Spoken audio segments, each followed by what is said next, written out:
జీవితంలో నిరాశవాద దృక్పథం అనేది ఒక భయానకమైన, ఆందోళనకరమైన, అన్సాటిస్ఫైడ్ లైఫ్ని క్రియేట్ చేయడంలో మొదటి స్థానంలో ఉండేది నిరాశవాద దృక్పథం. కేవలం ఈరోజు సమాజంలో చూసినట్లయితే చాలా వేగంగా పరిగెడుతున్న సమాజం, కాంపిటీషన్ యుగం.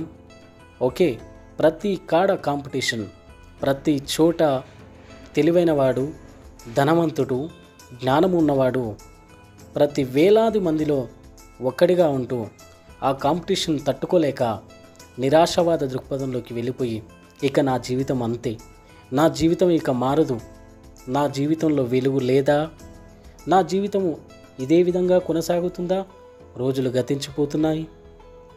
పేపర్లోని బుక్లో ఒక పేపర్ తిరిగేసిన మాదిరిగా రోజులు గతించిపోతున్నాయి, కానీ నా జీవితం మారటం లేదు. జీవితానికంటూ ఒక నిరీక్షణ లేదా, హోప్లెస్నెస్ అనేది మీకు ఈ విధంగా చెప్తుంది.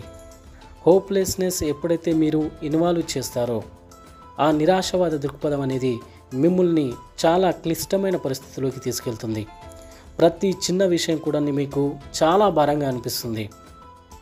ప్రతి చిన్న సిచ్యువేషన్, ప్రతి చిన్న problem like big burden of you. Okay, మీకు చాలా బర్డెన్గా అనిపిస్తుంది, కానీ అది సామాన్య దృక్పథంతో చూస్తే అది చాలా చిన్న విషయం.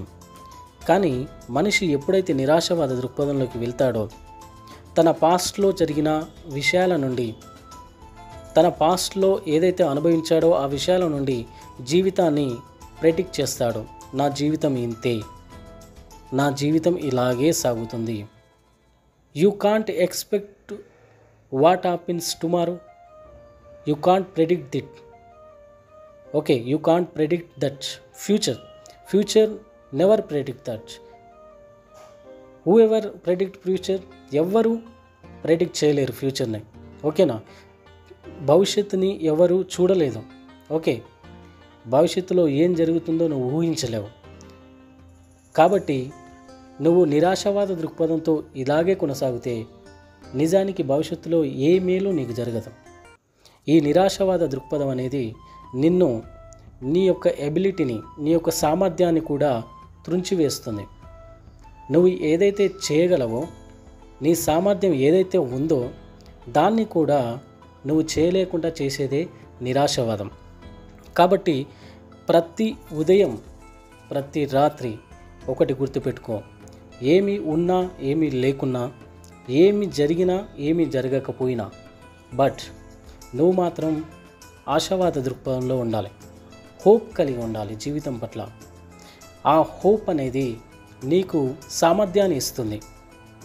నువ్వు చేయలేని అసాధారణమైన విషయాలను నువ్వు చేయడానికి నీకు ఎబిలిటీని, నీకు సామర్థ్యాన్ని, నీకు శక్తిని, నీకు కావాల్సిన జ్ఞానాన్ని ఏదైనా ఇస్తుందంటే కేవలం ఆశావాద దృక్పథం.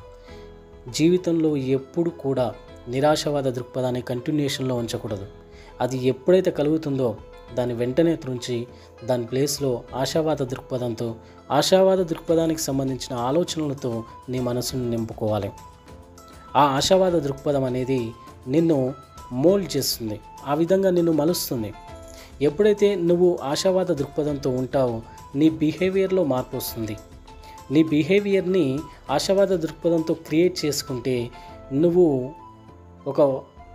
ఏదైతే కావాలనుకుంటున్నావో ఆ పర్సన్ లాగా యాక్ట్ చేస్తావు. యాక్ట్స్ అనేటివి, నీ యొక్క క్రియలు అనేటివి నువ్వు చేరుకోవాల్సిన గమ్యాన్ని ఆకర్షిస్తాయి. దానికోసం నువ్వు యాక్ట్ చేస్తున్నావు కాబట్టి, అంటే క్రియ చేస్తున్నావు కాబట్టి కంటిన్యూస్గా నువ్వు ఆ గోల్ని రీచ్ అవుతావు. కాబట్టి ఎప్పుడూ ఆశావాద దృక్పథంతో ఉండడానికి ప్రయత్నం చేద్దాం.